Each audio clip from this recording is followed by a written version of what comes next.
kumwe na Mariko Matabaro ku bufatanye bwa radio Impara n'ikinyamakuru The Rwandan. Uyu munsi umutumire wacu ni bwana Faustin Twagiramungu wahoze ari ministre w'intebe w'u Rwanda hagati y'umwaka w'1994 n'1995. Ubu ni umukuru w'ishyaka RDI Rwanda Rwiza ritavuga rumwe n'ubutegetsi bwa leta y'u Rwanda iyobowe na President Paul Kagame n'ishyaka rye FPR. Nabibutsa kandi ko bwana Faustin Twagiramungu ari umukuru w'impuzamashyaka CPC. Iyo mpuzamashyaka ikabihuriyemo amashyaka ane atavuga rumwe n'ubutegetsi bwa leta y'u Rwanda ariyo RDI Rwanda Rwiza, PS Imberakuri, FDLR na RDI. Mu gutangira ikiganiro nasabaga ko bwana Faustin Twagiramungu yakwibwira abatwumva ndetse akanabasuhuza. Murakoze cyane kumpa ijambo kubwira abatwumva no kuvuga undi we ndagira ngo nibyo koko iki kibazo ni cyiza kuko abana bato bafite imyaka 20 bavutse mu gihe cya jenoside cyangwa se nyuma yaho ntabwo tuziranye abandi yanatangiye politike ngo ngiye kwimara mu myaka 25 abenshi bashobora kuba baragiye banyumva cyangwa se bakaba bazi twarabonanye mu gihe cy'amashyaka. Mu by'ukuri no kubibwira nta kundi nuko ndi umunyapolitike, nta kwirirwa umuntu ambaza ngo nagiye muri politike gute, ntabwo je nagiye muri politike, ntabwo ko politike ariyo yangiyemo mu by'ukuri. Ubwo nkaba rero ubu mbarizwa mu ishyaka RDI Rwanda Rwiza, no kuvuga Rwandan Dream Initiative. Nkaba nibwira ko ishyaka ryacu ryafashe umugambi mwiza wo kugira ngo rikorane n'andi mashyaka, impuzamashyaka yitwa CPC kandi nayo mwayivuze. Ubu rero nkaba narishyizemo ko ibintu bigomba guhinduka mu Rwanda, ariko icyo gitekerezo twagihuje n'abandi mu rwego rwa CPC. Kundi rero mbona nakwivuga kutaruhuko nguvuga ko n'umunyapolitike kandi nkaba ngamije ko ibintu bigomba guhinduka mu gihugu cyacu, kuko ubutegetsi buhari ntabwo abenshi muri twe tubwishimiye. Abavuga ko bishimiye abenshi babivuga babeshya kugira ngo babone uko baramuka, kuko itotezwa ryabo irazwi. Kapagati ngaha rero ntabindi nakongera muri bintu byo kubona. Bwana Faustin Twagiramungu, tugarutse kuvuga ngabo muri bo, wenda hari ikibazo twabaza dusubira inyuma gato mateka yayo. Mushobora kubwira abumva radio Impara mukabasobanurira muri make icyatumye mwinjira muri politike, icyabateye ingufu zituma mwinjira muri politike? Ese ijambo kera mwakunze gukoresha rya rukokoma ndetse byagezaho bamwe hari n'abatazi wenda n'amazina yanyu bazi ko mwitwa rukokoma gusa, ese muri iyi myaka iryo jambo rukokoma murumva rigikenewe nk'uko ryari rikenewe kera? Murakoze. Kumvikane harimo ibice bibiri, nuko mbaza uburyo ninjiye muri politike. Igira cya kabiri urambaza ibyerekeye na rukokoma. Ku buryo bwo kwinjira muri politike rero nabaye ngubikomozaho. Politike nayikunze nkiri umwana, bukiye aho ngiri mu ishuri ryisumbuye nakunze kujya muri politike numva by'amagambo yavugaga icyo gihe yerekeranye na revolution muri 1959 n'amagambo yerekeranye na demokarasi. Biza guhuza nuko nari ndi Nyamirambo nkajya muri parlement kumva ko abantu bavuga, bitumaza kumenya amateka y'igihugu cyanjye, ariko bisi nabirondora cyane. Ikindi nuko umwaka w'1990 Perezida Habyarimana yafashe ya mbere kubera ko abazungu cyane cyane nka Perezida Mitterrand bari bamaze gusaba ko mu Rwanda hajya demokarasi. Ndi mu bambere rero bitabiriye icyo gitekerezo, aho Perezida Habyarimana amaze kuvugira ko ashizeho ibintu bita ajournament bagahindura constitution, bityo dushyiraho ishyaka MDR rifite amateka yaryo. Nkaba nibwira ko nta kwirirwa ndondora ibyakozwe, icyo nzi gusa cyaza guhuriraho n'icya CPC nuko twashyizeho ishyaka MDR, abandi bagashyiraho ishyaka PR, abandi bagashyiraho n'ishyaka PSD, ariko tuza kwishyira hamwe kugira ngo tushyireho ikintu cyitwa FDC, nayo bari impuza amashyaka kandi yagize akamaro. Ikintu rero cya rukokoma cyaje muri urwo rwego rwo gushaka demokarasi, cyane cyane ko muri Afurika bashakaga icyo bita guhindura uburyo bw'imitegekere, basanga kugira ngo bigereho bakoresha ibyo bitaga conference nationale, twebwe tubyita kokoma. Iyo kokoma rero tuba twashaka abanyarwanda bose bafite ibibazo byo guhindura imitegekere bazahurira hamwe bakabivugira hamwe, bityo bagaca imyanzuro bagasaba ko ubutegetsi bihindura imitegekere. Akaba ari byo rero abenshi bakomeje kunyitira iryo zina rukokoma, kandi si ndyanga izina rukokoma ndarikunda. Nkaba nibwira ko n'ikindi kizakurikiraho ari uko twazongera tugasubira mu mateka y'iryo jambo, tugasubiramo n'icyo rishobora kutugezaho. Nkaba jewe nakwisabira Perezida Kagame n'abamushyigikiye ko yakwemera akazumvikana n'abanyarwanda tubinyujije muri iyo nama rukokoma. Nibyo ngibyo ushobora gusubiza kuri icyo kibazo wamazaga. Tugiye ku kibazo kindi cya gatatu, Bwana Faustin Twagiramungu, muri abayobozi b'impuzamashyaka ya CPC, imitangirire y'ino CPC isa nkaho twavuga ko yagoranye, kuko mu ntangiriro mwatumiye amashyaka 10, noneho amashyaka agera kuri 6 gusa aba ariyo yitabira ubwo butumire. Mu gushyira umukono ku masezerano, amashyaka 3 yonyine aba ariyo ashyiraho umukono, kongeraho irindi shyaka ryari rivutse bushya rya RDI rya Dr Paul Murayi. Ari amashyaka atarashyizeho umukono ko twumvaga bivugwa ko ashobora kuzaza nyuma, mwatubwira muri makeya ibyagezehe, impamvu mubona zariratinda, mbese muri make mwadusobanurira aho ikibazo cy'ayo mashyaka kigeze. Ese ari kuza ageze mu nzira, ese yarabiretse burundu, byaba bimeze bite? Dusubiremo itumira cyane cyane, ntabwo twatumiye amashyaka dusaba nuko twazahura ku itariki ya 1 n'iya 2 y'ukwezi kwa 2 k'uyu mwaka, ngo bamwe bavuga basa n'abishongora ngo abantu barahubutse. Mu Kinyarwanda rero uziko hari abantu bakunze kuvuga ko hari si n'ubwoko, ariko bakunze kuvuga ko Abahutu bakunda guhubuka. Niko byavuzwe rero, niyo ntabwo byavugiye ko ndubera ko ndi Umuhutu, ariko byavuzwe ngira ngo abantu bashaka guteza ubwega. Ntabwo natumiye amashyaka 10 ntabanje kuvugana n'abayobozi bayo, ntabwo nashyizeho itariki ya 1 cyangwa se ya 2 ntabanje kuyumvikanaho n'abo banyamashyaka, cyane cyane nabo babivuze. Kuko kubera ko ku itariki ya 18 na 19 hari ikibazo gikomeye cyo gushyinguranya kwigendera Colonel Karegeya. Ikindi nuko ku itariki ya 25 nayo yari yateganijwe, twagombaga gushaka uburyo abanyarwanda bamwe bashyigikiye umutegarugori Ingabire bajya arahe, mu kuvuga hariya mu Buholandi, kugira ngo bajye gukora ibyo bita manifestation, kwigaragambya bavuga ko batemeye imyaka 15 yakatiwe. Ku itariki ya 11 z'ukwezi kwa 2 naganiriye n'umuntu sinda kuvuga izina rye, cyane cyane muri abo ngabo bagiye gusa n'abavuga ko ngo duhubuka, ambwira ko ibyiza ari uko iyo nama yatumirwa vuba, dusanga vuba muri iyo minsi ari itariki ya 1 n'iya 2. Twatumirira amashyaka 10. Ayo mashyaka twari tuzi ko ari amashyaka afite ireme, kandi akaba ari n'amashyaka afite amateka, ari amashyaka ashobora kuba yakwitabirwa n'abantu. Tuvuga ndetse mu ibaruwa twatanze ko andi mashyaka nayo tuzagenda tuyakurikizaho dukurikije uko ibitekerezo byacu bigenda byiyungura. Bityo rero abaje kwitabira koko nk'uko babivuze ni amashyaka 3, no kuvuga PDP, no kuvuga PDR, no kuvuga FDU, ugashyiramo ishyaka rya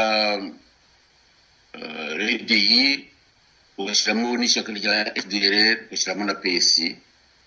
Bityo mu gihe cyo gusinya rero urabizi ko bamwe bifashe cyane nka FDI ngo bazabanza bakore kongere, abandi batiketse amazina ahindutse, cyane cyane FDL ndetse n'abantu bo muri FDL bamwe ngo bakabanza bagafatwa. Abandi bo nta nicyo bavuze, baravuze nk'uko amashyaka 2 yavuze ko atazaboneka, ntabwo natwe tuzaboneka. Iryo ni ishyaka ritagira icyo mu giswahili bita mushimamo, ni ukuvuga ko nta position mu by'ukuri. Bityo rero twemeza ko ayo mashyaka yandi asigaye, ni ukuvuga ishyaka PSFDR na PDI n'ishyaka musigaye mwita RDU mu cyongereza, bakabyita UDR, ryavutse rivuka ariko rishyizweho n'abantu bafite experience mu buryo bwa politiki, singiye kwirwa nsesengura. Tuza guterana turi amashyaka ne twemeza ko dushyiraho CPC rero bikaba bivuga coalition de partis politiques en fait pour le changement. Nuvuga ko ari ishyirahamwe ry'amashyaka ashaka ko ibintu bihinduka mu Rwanda.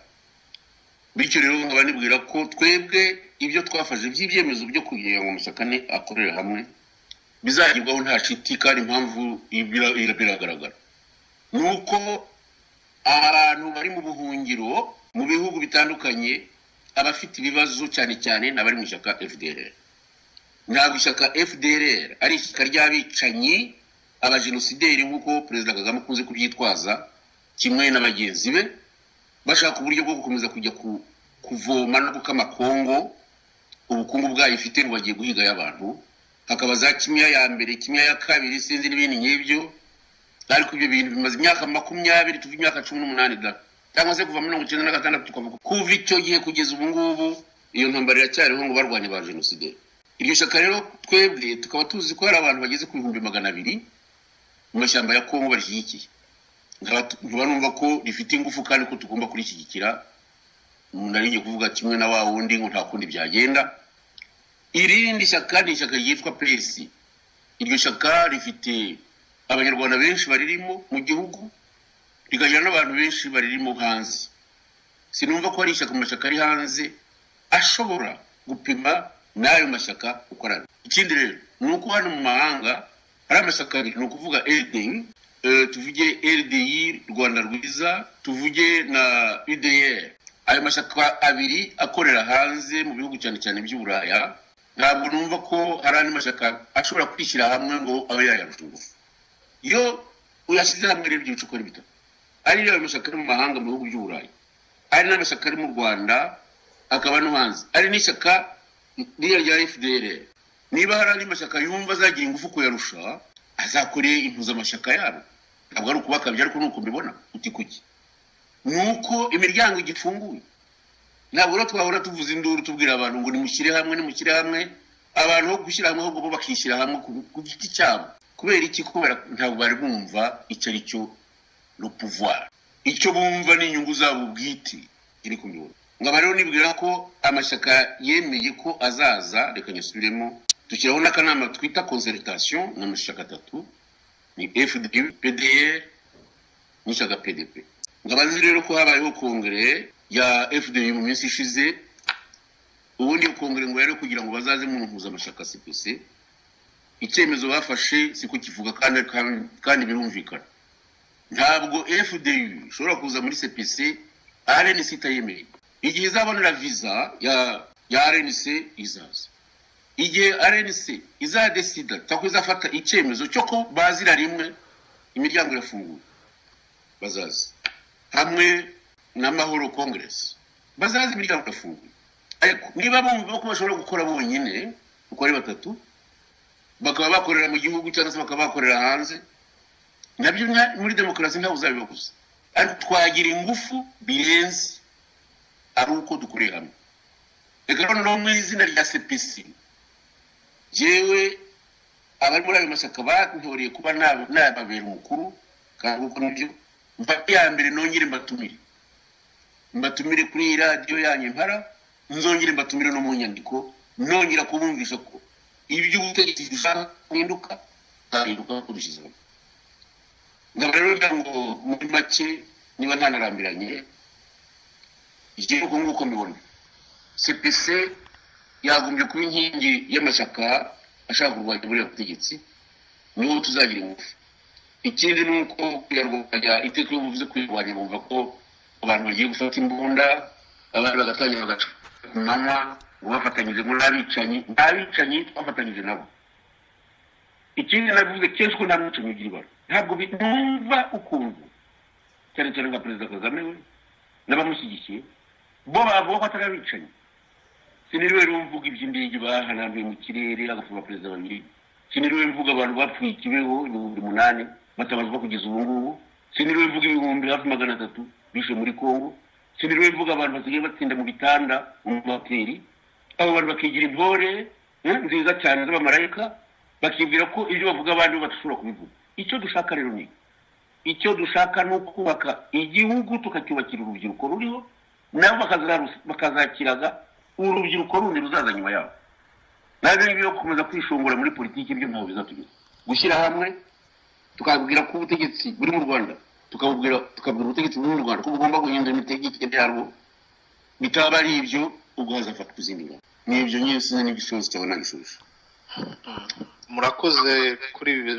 kuri ibisobanuro muduhaye twashaka kugira dukomeze mu kiganiro muri no minsi mu Rwanda ubu hari ibibazo bikomeye cyane bijyanye no gufunga abantu natanga urugero ejo bundi umuririmbyi witwa Kizito Mihigo yarafunzwe afunganwa n'umunyamakuru witwa Cassien Ntamuhanga n'undi muhungu wahoze ari umusirikare witwa Jean Paul Dukuzumuremyi hari n'umudamu witwa Agnes nawe bafunganye nabo ariko sabo gusa kuko amakuru dufite yanatangazwa n'umunyamakuru aravuga ko mu majyaruguru y'igihugu abayobozi bibanze 6 bo mu karere ka Musanze ngo batawe muri yombi n'amakuru ngo bari kutugeraho nayuko ngo umuyobozi w'akarere ka Rubavu no kuvuga hari Igisenyi nawe ashobora kuba yatawe muri yombi ariko ibyo byo ntabwo turabibonera gihamya nyayo ariko ikigaragara nuko hari umwuka utameze neza mu gihugu aho abantu bari gufungwa buri kanya mu buryo budasobanutse ikindi kinagaragara nuko irifatwa n'ifungwa risa nkaho rihishe byinshi kuko iyo urebye ujye kubona ukumva ngo umuntu yabura ibirengero abo umuryango we babaza polisi ikavuga ko umuntu itazi ikibazo afite itazi naho ari ariko hashira icyumweru polisi igatangaza ko ariyo yari ifite uwo muntu aho ngaho rero akaba ariho hakomeje gutera impungenge namwe rero nifuza kubabaza hamwe ku giti cyanyu nk'umunyapolitike nk'umukora politike cyangwa umuyobozi wa CPC murabona ibi bintu mwabivugaho iki ese murumva mufite izihe ngamba zo kuba mwatabariza abantu cyangwa murumva mwakorera iki kugira ngo ibi bibazo by'akarengane barimo bigerageze gukemuka cyane cyane ko abenshi muri bo bari gufungwa bazizwa ko ngo bakorana n'amashyaka leta ngo yiterabwoba no kuvuga FDLR kandi nkabanzi ko impuza amashyaka yanyu ya CPC ndetse bakaba banavuga ngo gukorana n'ishyaka RNC mwebwe muri CPC muri gukora iki kugira ngo mufashe abo bantu ese ku ruhande rwanyu murakora iki kugira ngo mubatabarize no kubwira amahanga ko ibintu bikomeye mu Rwanda muri Afrika nuko nguko dukora abantu bibwira ko abanyamahanga aribo bazabakiza kandi nyamara baribeshya kera Perezida Habyarimana wajyaga avuga ngo u Rwanda n'amaboko y'abana babo natwe twumva muri iki gihe tugezemo abanyarwanda bagomba gushyira hamwe kugira ngo ijambo ryabo ryumvikane abanyarwanda bashyire hamwe ibi bibazo byo gukomeza kubacengezamo amatwara ya gihutu na gitutsi byazamuye na Perezida Kagame aca imigani ko ngo nta Bahutu n'Abatutsi bariho yarangiza ati jenoside tutsi tugomba gushimangira ati kandi iyo jenoside ninjye bayihagaritse nta wundi muntu wigeze yihagarika uretse we icyamamare mu Rwanda bityo ugasanga gutabariza abantu nk'abo ngabo nuko twabaza tugasobanura amateka yacu umukuru w'igihugu yaratwemereye twajya tuyasobanura tukareka gukomeza guca imigani ku manywa tuvuga ko abantu ngo ari abicanyi ngo ari abantu ngo bemeye gukorana ngo n'amashyaka ngo atera ngo za grenade n'ibindi nk'ibyo kuba amashyaka se yemeye gukorana n'abarasiye abaperezida babiri mu kirere bakaba bari aho ngaho ntaho bavuga no kubereye simvuga ngo ayo mashyaka atera grenade azatera grenade ariko hari abantu bagomba kujya bashyira mu gaciro igihugu ni icyacu twese nta muntu n'umwe ugikodesha nta n'umuntu wakiguze ngaba rero nibwira ko kugira ngo abo bantu ngo tubatabarize nuko twakomeza mu by'ukuri politiki yo gushyira hamwe. Ngaba rero iyo politiki yewe narayumvise ko imaze gucengera mu bato cyane cyane zo bundi ariya musore Kizito Mihigo afungiwe azira indirimbo yahamagariye abanyarwanda n'abanyamahanga asa n'ubabwira ko urupfu ntirugira ibara, nta rupfu rwiza rubaho, urupfu n'urupfu. Abapfuye nibibukwe kimwe kandi kuko nibyo. Niba abantu bakomeje kwibwira ko ngo abatutsi rero bazibuka bonyine ko bapfuye, bakumva ko abahutu batapfuye kuko niba baranapfuye bapfuye nk'inyamaswa, ko ntawe ugomba kubibuka, abo bantu bagomba kuva mu gihugu cyacu aho burundu. Abo bantu ni abantu bashaka ko u Rwanda ruzakomeza kugwa mu isanganya.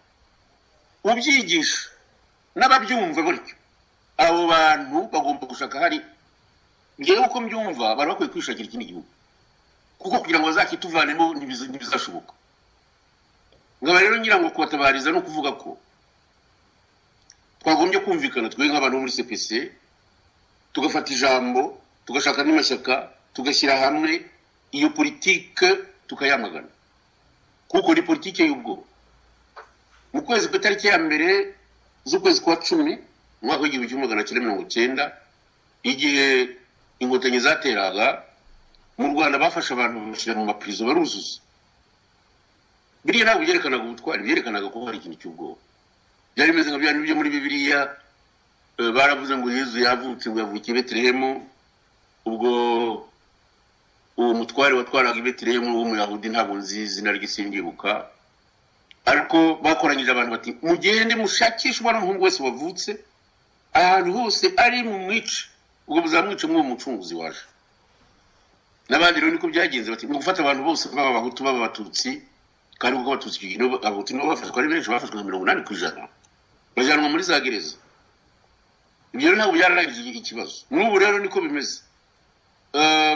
Mu bintu by'inkotanyi, ko inkotanyi zifite ukuntu zikora nyine batekinika, baragenda bagafata umwe bakarigisa, bati twamufunze, bati nitubafunga ari benshi biramenyekana mu mahanga, bagende bafunge buhoro buhoro mu prefectura yose, aho bita ngo ni ba opinion leaders, baba mari bemo babanige cyangwa se nibyo babarigisa.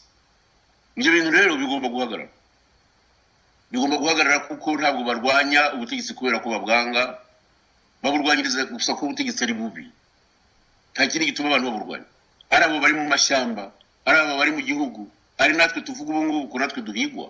Ntabwo ngiye gusoma ibyo babirigi bamaze iminsi bambwira, n'ihigwa ryanjye riva mu bantu bamwe kubera ko ngo ntavuga rumwe nabo.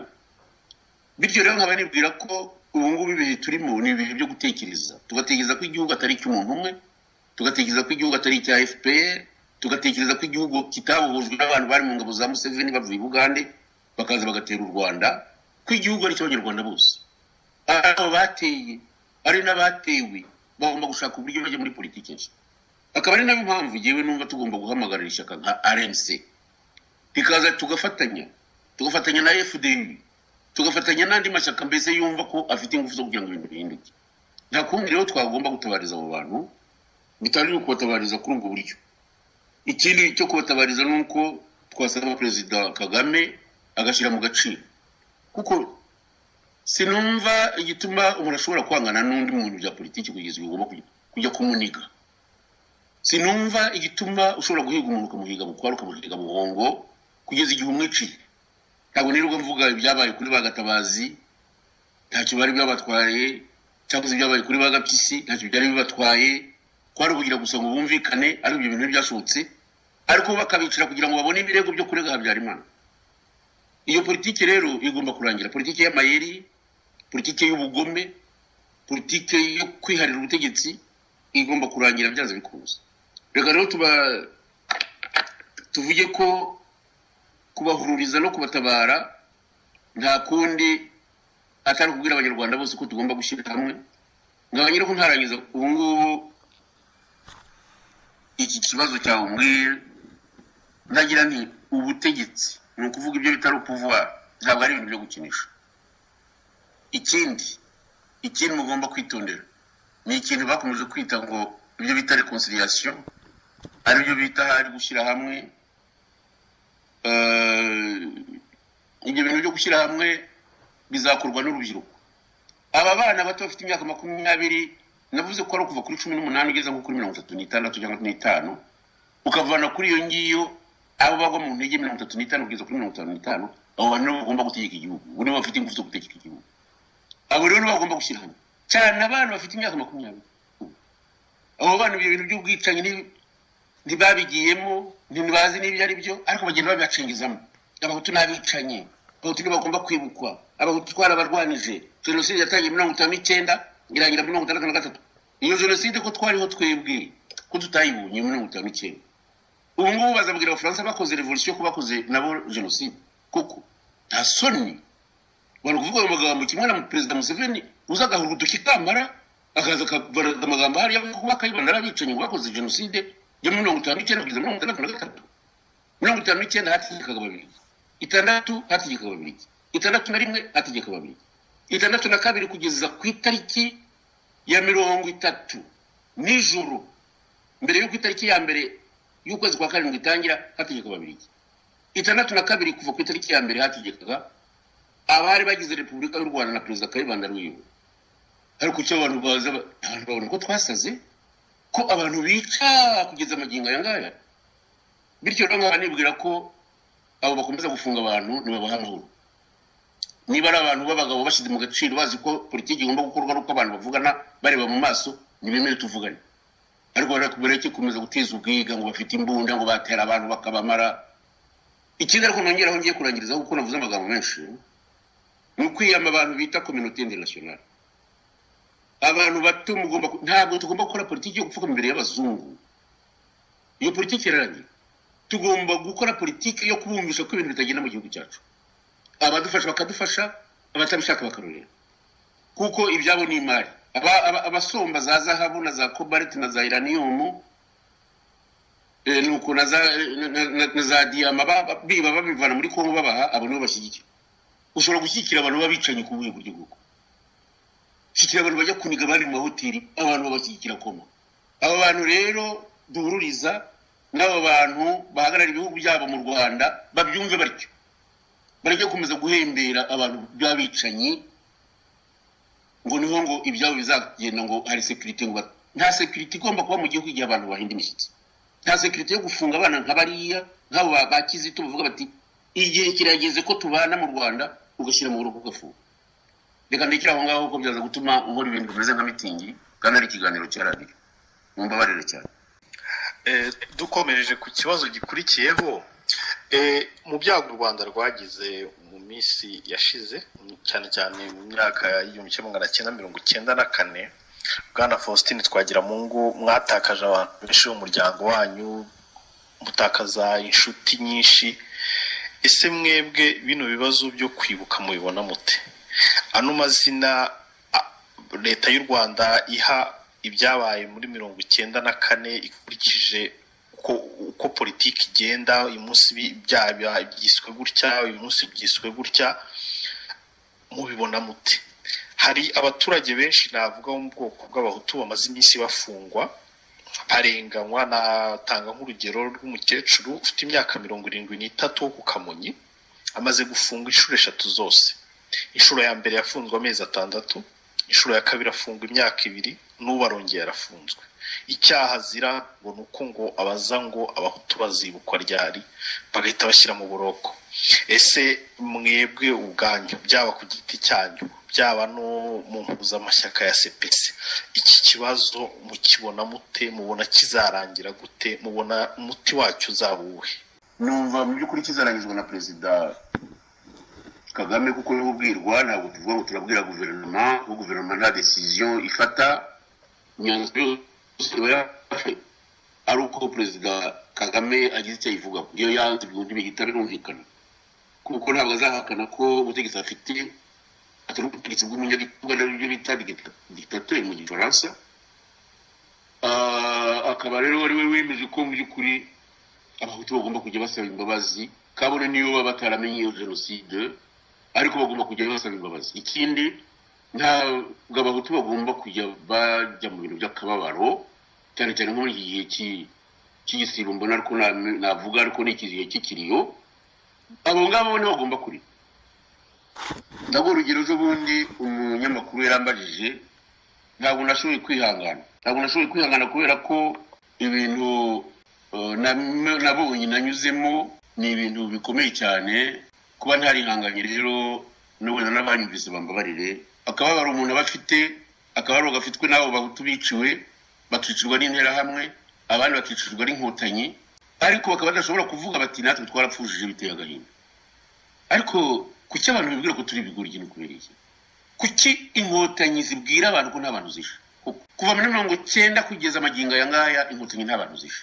inkiko zashyizweho nta nkotanyi nimwe iburana bisha abepiskopi abantu bitwa ngo bagumisiriza bakajya bashinyika baseka gusa barishe n'umwana w'ikibondo udafite imyaka 10 hari abo bantu n'abicanyi kabombo barazwi ariko nta numwe wumva yakwitsa ati ikamubwira rubana kunisha barica wa president nta uvuga barica abandi kibeho nongere mbisubiremo nta uvuga barica abantu mu mashyamba nta uvuga barica abantu mu mahoteli nta uvuga kugeza ubu none rero abandi twebwe ngo ntabwo tugomba kuri nkaho yakamye reka rero mbisubiremo ikintu cyabaye kuva muri 1992 nuko amashyaka yabayeho akarwanya ubutegetsi bwari buriho kwita ku butegetsi bw'igitugu twabikoze twitanga tukajya muri manifestation twitanga ntabwo twigeze tuvuga ko baza kuturasamo nk'uko ngo abantu batinya gukora manifestation kugira ngo batabarasa Perezida Habyarimana yarabitwemereye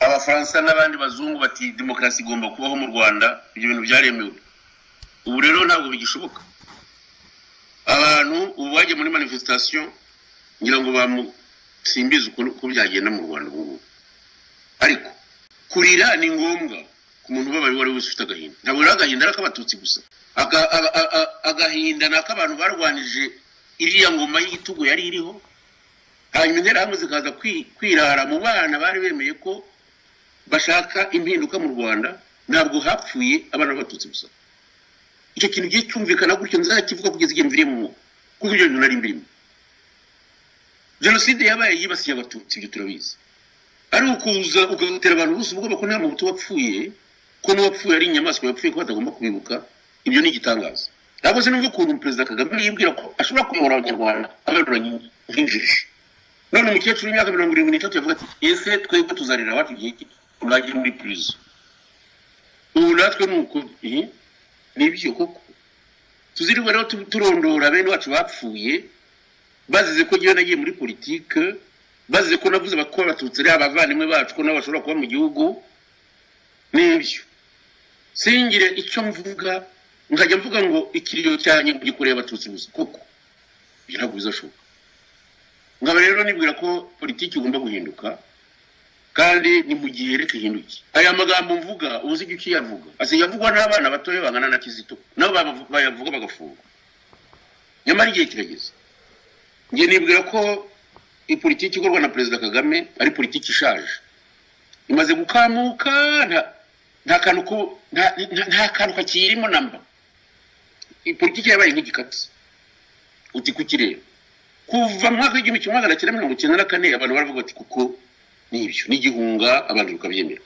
ariko abana bato bamaze kumenya ukuri aho kuri bamaze kumenya ko hari abantu bagatsiko bafashe imbunda bakaza barwana bavuga ko bari impunzi bagatanga ibitambo by'abanyarwanda b'abatutsi bari mu Rwanda bagatanga ibitambo by'abahutu barwaniriye kugira ngo ubutegetsi buriho buhinduke bubaki kubera ko nta kindi barwanaga bavuga ko ngo Perezida Habyarimana yavuze ko agahugwa ari gato batazabona aho bajya ariko nabyo yari bimaze kumvikana amasezerano yarusha ko twemeye ko none bashobora kubona aho bajya ntabwo byari ngombwa gutanga ibitambo by'abatutsi bangana kuriye cyangwa se gutanga ibitambo by'abahutu bari biyemeje ko ibintu bihinduka ngaba rero nibwira ko niba Perezida Kagame yumva radio yanyu bazabyumva reka nongere mbisubiremo politike ye irashaje imeze nk'igikatsi cyashizemo umutobe yari ikwiye guhinduka igahinduka ijya mu cyerekezo abana bato nk'abakizido n'abandi bamushyigikiye barimo abana b'abahutu n'abana b'abatutsi bityo kuko niba bazasigara bategeka igihugu igihe Kagame wazabatakiriwe bagafatanya n'umwana we n'abana be maze u Rwanda rugatungana ntabwo ngiye kujya mu mateka y'abahutu n'abatutsi kuko ngewe hari byinshi nabivugaho kuko ibyo by'abatutsi nta mututsi ugikubitura umuhutu ku kibuno, nta n'umuhutu ugikubitwa, nta n'ugihingira umutware, nta n'ukimuheka. nkaba nibwira ko ibyo bintu byari bikwiye kurangira tugashyiraho politiki nshya. N'ibyo nigera ngo navuga ari ibinyerekeye ari n'ibyo umukecuru, nta zindi commentaire nakora n'ibi ngibi. Bwana Faustin Twagiramungu, tugarutse ku kindi kibazo kijyanye n'abantu bafite ubuzima bubi cyangwa bari mu karengane, igihugu cy'u Rwanda ni igihugu gifite impunzi nyinshi ku isi. Twavuga ko uretse abari mu bihugu by'i Burayi cyangwa mu bindi bihugu bya Afurika cyangwa muri Amerika, impunzi ziri muri Kongo nizo zifite ibibazo bikomeye, byaba iby'intambara, ubuzima bubi bwo mu mashyamba, abazihigira kuzitsemba n'ibindi. Ese mwebwe nk'abayobozi ba CPC ni iki muri gukora cyangwa ni iki muteganya kugira ngo izo mpunzi ziri muri ako kaga zishobore kukavamo? Iki kibazo ariko nsa n'uwagishubije iyo mvuga ibigwi bya CPC.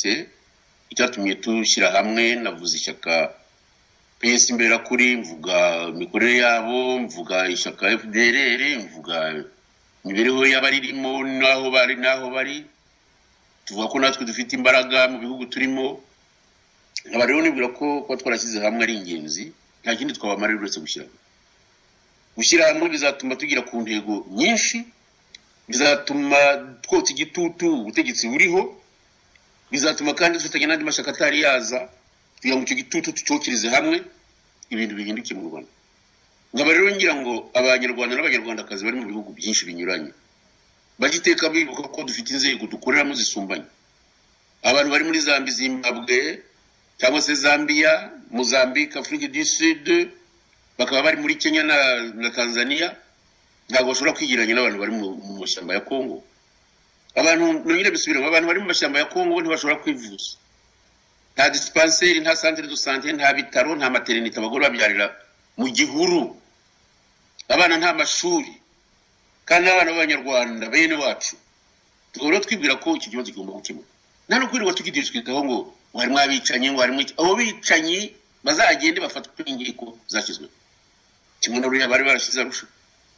Rwari rwanditswe ko ruzacira urubanza abantu bose bakoze ibyaha, byaba ibyaha byo bita crime de guerre na crime contre l'humanité, no kuvuga kwicira abantu busa, abantu batari abasirikare uri mu ntambara n'abakoze genocide. Nta mututsi n'umwe ari ku rukumbi wigeze ajya arusha ngo ahanwe kandi muze abantu bisha. Kimwe rero n'abiriya byo mu mashyamba, ikibazo cyo mu mashyamba ni ukugihagurukira. Bari abantu bakaza mu gihugu cyabo, bakiga, bakigishwa, bakavurwa, bakabyarira muri maternité. Ibindi za solution zimwe batanga ngo bazagume muri Kongo, sinzi ko iyo solution izemerwa, bagomba kuza mu gihugu cyabo. Kuki abandi batagumye Uganda n'abandi nabo bagomba gutaha rero. Nkaba rero nibwira ko izo mpunzi reka no gutinda kuri icyo kibazo, nta wundi muti uretse wo gushyira hamwe, nta wundi muti uretse wo koza igitutu no gusobanura politiki nziza ku buryo Perezida Kagame yagabanya igitugu akemera ko ayumva amajwi y'abandi bantu y'abanyarwanda twese, akumva ko atagomba kumva amajwi yabo uvuga ngo yarengeye abatutsi gusa, none abahutu bakagomba gukurikira, mbese bakamera nk'abantu b'intama bakurikiye. N'ibyo ngibyo nta komanderi zindi numva najya gukora ku bibazo. Abanyarwanda bamaze kubyumva aho berekeza, niba bashaka gushyira ngo bazashyiraho. Bwana Faustin Twagiramungu, ikibazo wenda nshaka kubabaza ni ikibazo wenda kijyanye no kibareba ku giti cyanyu. Hari umuturage witwa Habimana Theoneste ufite imyaka 45 y'amavuko mu karere ka Rutsiro, hariya hahoze ari ku Kibuye. Mu minsi yashize bamujyanye mu nama y'abaturage ngo azira kugendana ifoto yanyu mu byangombwa bye.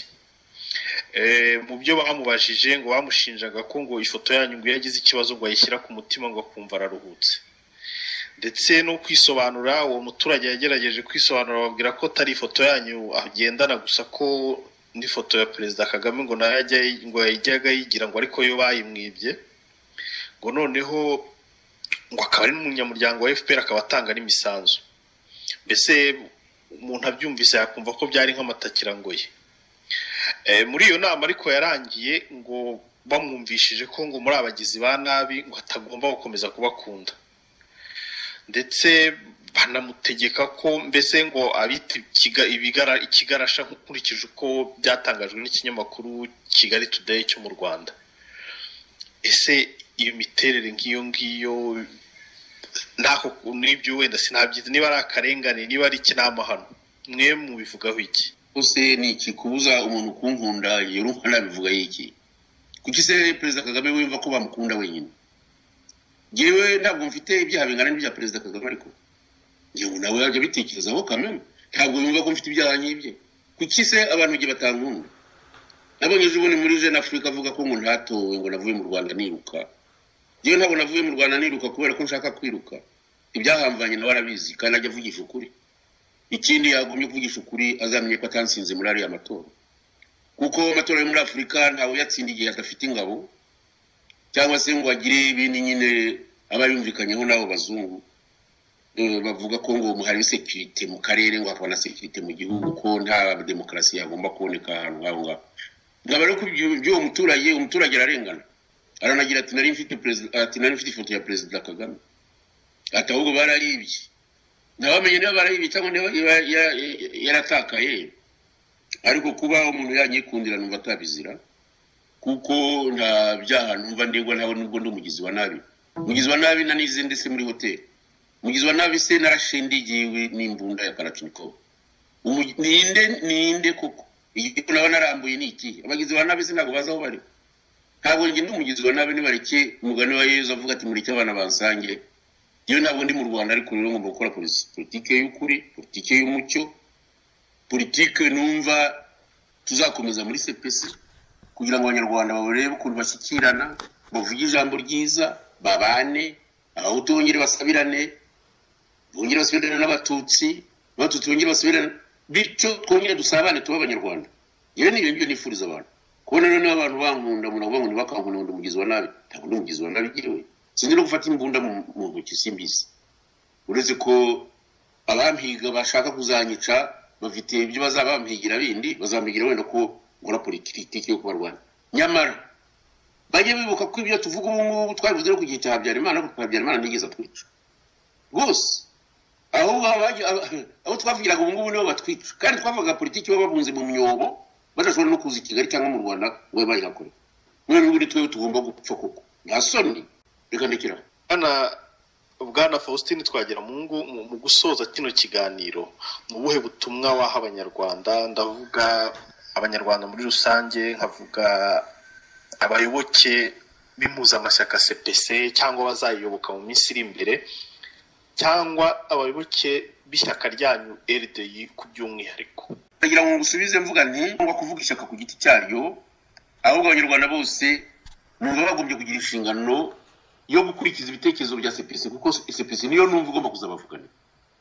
Bityo rero nkaba nibwira ko inshingano dufite muri iki gihe nibyo jambo hari ngomba kurangirizaho. Reka ndangirizeho yewe z'abanyarwanda bose abemera Imana gukomeza kuyisaba kugira ngo ibintu bihinduke mu gihugu. Ikindi barwanye umwanzi ukomeye cyane, umwanzi w'ubwoba. Tukaba tugira ngo igihe abantu bazakomeza kurwanya abana bato bafite ibitekerezo nk'ibya Kizito, abanyarwanda bangana na Kizito bose baba Abahutu b'Abatutsi bagomba kuzahagurukira rimwe bakabwira ko buriya butegetsi batabushaka, bagakora nk'ibyo twakoze ku itariki ya 8 y'ukwezi kwa kabiri mwaka w'1992 ni ukujya mu muhanda, nta kindi kizabiraniza. Nibyo narangiriza.